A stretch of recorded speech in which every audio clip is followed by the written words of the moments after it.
स्वागत है आप सभी का हमारे YouTube चैनल नर्सिंग ज्ञान कोश में। मेरा नाम है चंदन और आप देखना शुरू कर चुके हैं मेडिकल सर्जिकल नर्सिंग 2 से कुछ इंपॉर्टेंट परीक्षा की दृष्टि से महत्वपूर्ण क्वेश्चन और उनके आंसर्स को। आशा करते हैं वीडियो पसंद आएगा। अगर वीडियो पसंद आता है तो हमारे चैनल को जरूर सब्सक्राइब कीजिए, साथ ही वीडियो को लाइक तथा अपने दोस्तों में भी जरूर शेयर कीजिए। दोस्तों, हम लोग वैसे ही क्वेश्चन को देख रहे हैं जो कि आगामी परीक्षा की दृष्टि से बहुत ज़्यादा महत्वपूर्ण होने वाले हैं। ठीक, आशा करते हैं इससे आप लोग को लाभ जरूर होगा। ठीक है, चलिए बढ़ते हैं आज के पहले क्वेश्चन की तरफ। आज का जो क्वेश्चन है वो है कैंसर से संबंधित, जिसको हमने पिछले वीडियो से ही शुरू किया था, जिसमें हम लोगों ने कैंसर के परिभाषा को देखा था और उसके होने वाले कारण को देखा था। ठीक है, आज जो है उसके नैदानिक चिन्ह और लक्षण को देखेंगे, जिसे हम लोग क्वेश्चन के नाम से दर्शाते हैं या क्वेश्चन द्वारा दर्शाया जाता है। जिसमें सी का मतलब होता है चेंजेस इन बॉल और ब्लैडर हैबिट, जिसमें मल मूत्र उत्सर्जन में परिवर्तन आता है। ए से ए अल्सर और सोर दैट डज नॉट हील। ठीक है, इसमें शरीर पर कभी ना भरने वाले घाव उत्पन्न होते हैं। जो कैंसर के रोगी होते हैं उसमें ऐसा घाव होता है जो कभी नहीं भरता है। तीसरा यू यानी अनयूजुअल ब्लीडिंग और डिस्चार्ज, इसमें ऐसे भी ब्लीडिंग होते हैं जो कि असमान होते हैं और जो डिस्चार्ज होते हैं वो हमेशा होते रहता है। साथ ही टी से थिकनिंग और लंप इन ब्रेस्ट और एल्सवेयर, इसमें गांठ बनता है। ठीक है, टी से थिकनिंग और लंप, ठीक है, यानी गांठ बनता है। अनियंत्रित तरीके से कोशिकाएं टूटती हैं या गुच्छा बनाती हैं, वहां पे ये गांठ का रूप ले लेती है। साथ ही आई से इंडिजेशन और डिफिकल्टी इन स्वेलिंग, इसमें अपच और निगलने में भी कठिनाई या दर्द होता है। साथ ही ओ से ऑब्वियस चेंज इन वाट और मोल, ठीक है, इसमें तिल और मस्से जो होते हैं वो बहुत ज़्यादा में बनना शुरू होते हैं। साथ ही ये अलग अलग जगहों पे अपना स्थान चेंज करते रहते हैं। साथ ही एन से नेक्रोसिस, कॉफ और हॉर्सनेस, ठीक है, इसमें लंबे समय तक खांसी होती है और जो आवाज़ होती है वो भारी या घोड़े जैसी आवाज़ निकलती है। ठीक है, तो जो क्वेश्चन होता है, ठीक है, वो जो होता है वो कैंसर के फीचर्स या लक्षण को दर्शाता है। जिसमें सी से चेंजेस इन बॉल और ब्लैडर हैबिट बोलते हैं। ए से अल्सर और सोर दैट डज नॉट हील बोलते हैं। यू से अनयूजुअल ब्लीडिंग और डिस्चार्ज। साथ ही टी से थिकनिंग और लंप इन ब्रेस्ट और एल्सवेयर। साथ ही आई से इंडिजेशन और डिफिकल्टी इन स्वेलिंग। साथ ही ओ से ऑब्वियस चेंज इन वाट और मोल। और एन से जो होता है नेक्रोसिस, कफ और हॉर्सनेस आता है। अगला क्वेश्चन है बेनाइन या कम गंभीर ट्यूमर। ठीक है, बेनाइन ट्यूमर जिसे हम लोग बोलते हैं, जो कैंसर का एक प्रकार होता है, जैसे कि हमने पिछले वीडियो में बताया था, उसी को हम लोग आज डिफाइन करने वाले थे। ठीक है, तो ऐसे ट्यूमर जो होते हैं वो कोशिकाओं के विभाजन की वृद्धि दर जो होती है वो धीमी होती है। वह मेटास्टेसिस जो होता है उसमें अनुपस्थित होता है। इसी कारण इसे हम लोग बेनाइन ट्यूमर बोलते हैं। और ये जो होता है वो कम घातक होता है। ठीक है, और इसको उपचार करके इसको ठीक किया जा सकता है, या इसका जो उपचार का जो रेशियो है वो बहुत ज़्यादा सफल होने का रेशियो होता है। ये जो होता है वो कैप्सुलेटेड होता है और नियमित तथा कम गंभीर होता है। जैसे कि मैंने बताया कि जो बेनाइन या कम गंभीर ट्यूमर होते हैं वो जो होते हैं उनमें कोशिकाओं का विभाजन बहुत कम दर से होता है, जिसमें मेटास्टेसिस अनुपस्थित होता है। साथ ही ये कैप्सुलेटेड होते हैं और कम गंभीर वाले भी होते हैं, जिनका प्रायः उपचार करके इसको ठीक किया जा सकता है।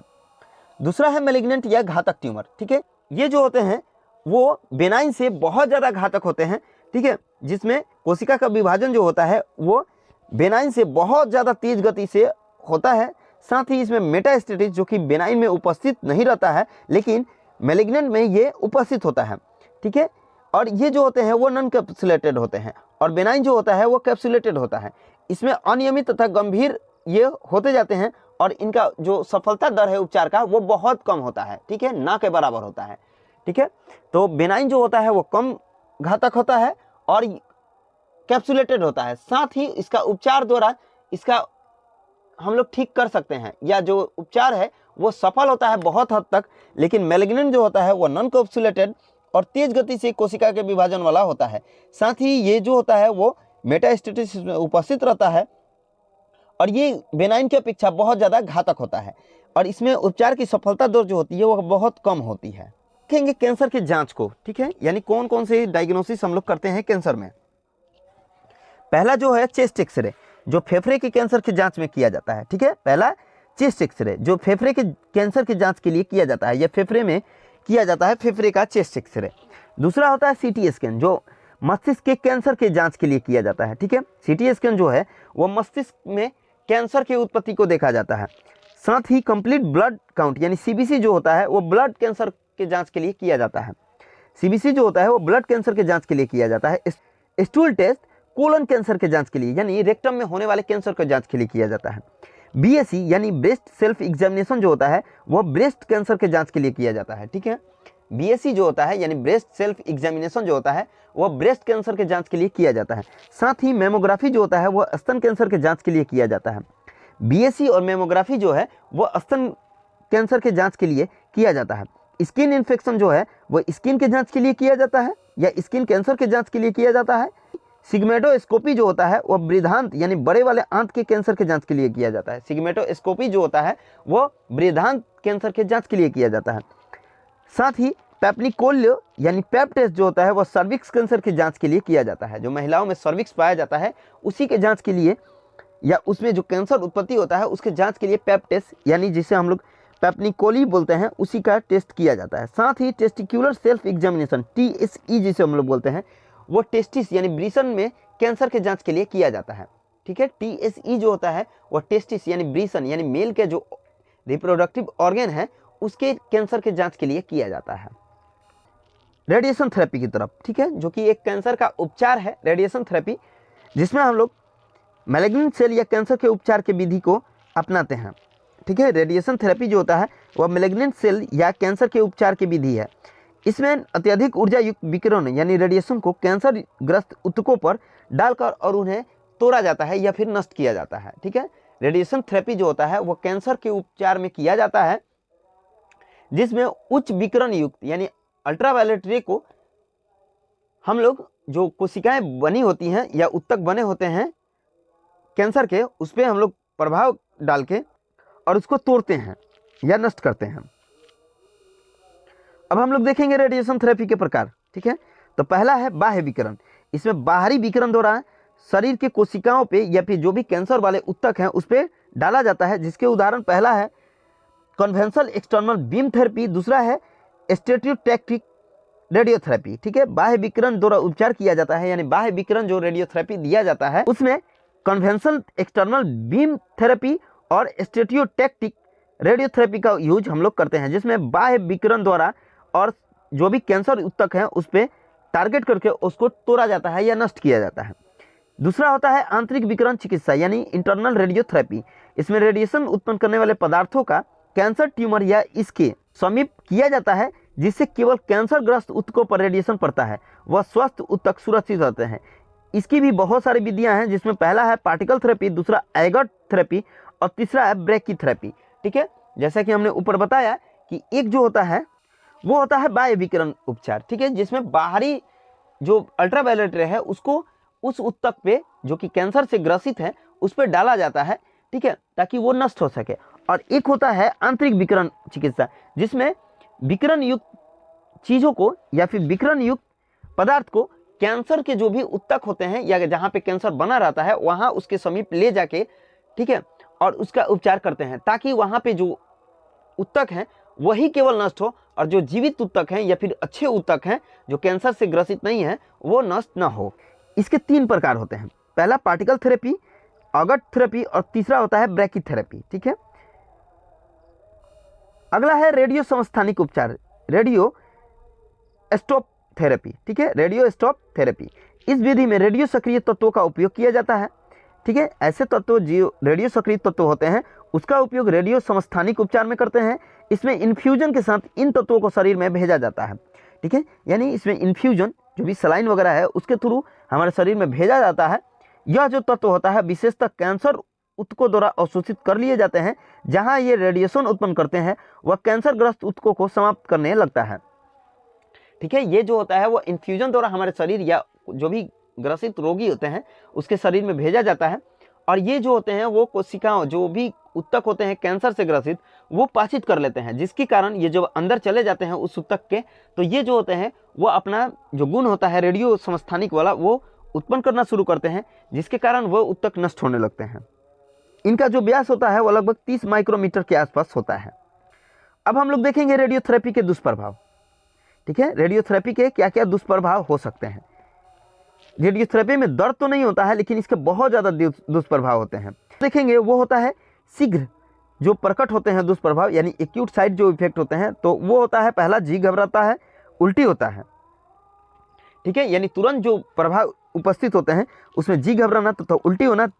दूसरा तो त्वचा पर निशान पड़ना लगता है, ठीक है, यानी ब्लैक कलर का वहाँ पे दाग पड़ना शुरू होता है जिस जगह पे रेडिएशन दिया जाता है। त्वचा जो होती है रूखी और बेजान होने लगती है, यानी सूख जाती है। साथ ही स्टोमिक एक होने लगता है, यानी पेट में ऐंठन के साथ दर्द होने लगता है। साथ ही आंतरीय असमानता जैसे घाव होता है, कब्ज बनता है, ये सब जो होती हैं वो तत्काल ये दिखाई देना शुरू होती हैं।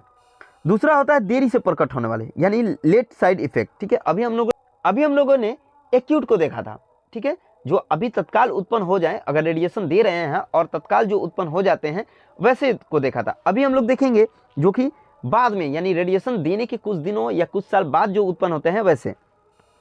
पहला जो होता है उत्तक में कठोरता आना शुरू होते हैं, यानी फाइब्रोसिस बनता है।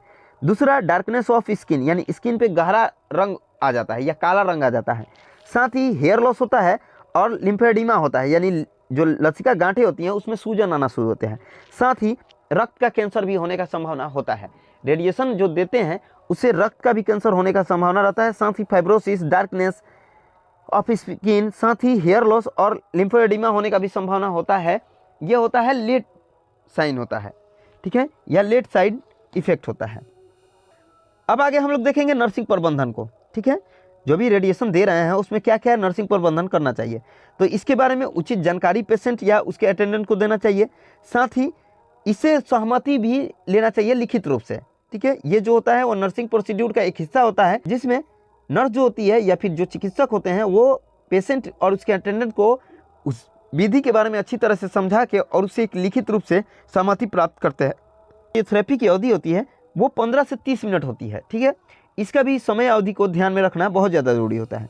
साथ ही रोगी के जैविक चिन्हों, वाइटल साइंस को भी रिकॉर्ड करके रखना चाहिए, ठीक है। जो भी वाइटल साइन है उसको हमेशा जो होता है वो रिकॉर्ड करके और उसको मेंटेन करके रखना चाहिए।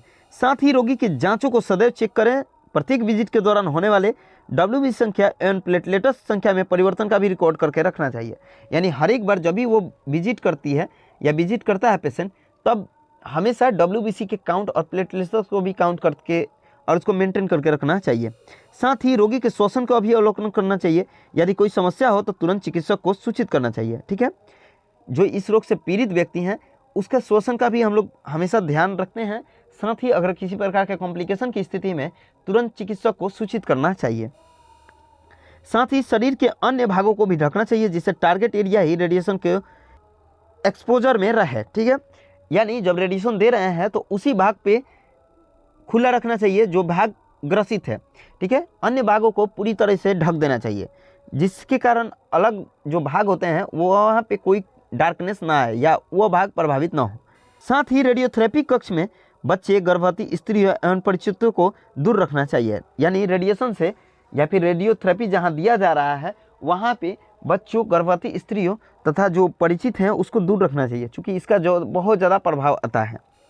साथ ही रोगी को टेटिंग एरिया पर ढीले तथा मुलायम कपड़े पहनने का भी सलाह देना चाहिए जिससे स्किन इरिटेशन से बचा जा सके क्योंकि यहाँ त्वचा पहले से ही शुष्क रहती है, ठीक है।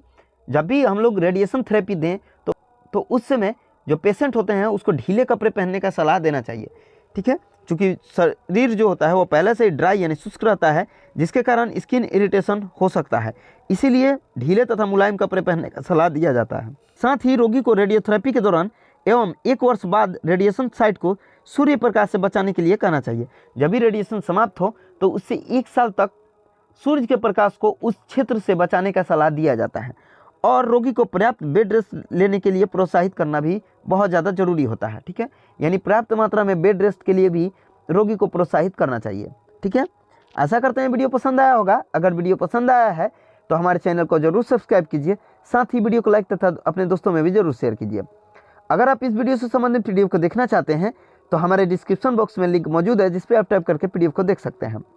मिलता है नेक्स्ट वीडियो में, तब तक के लिए धन्यवाद।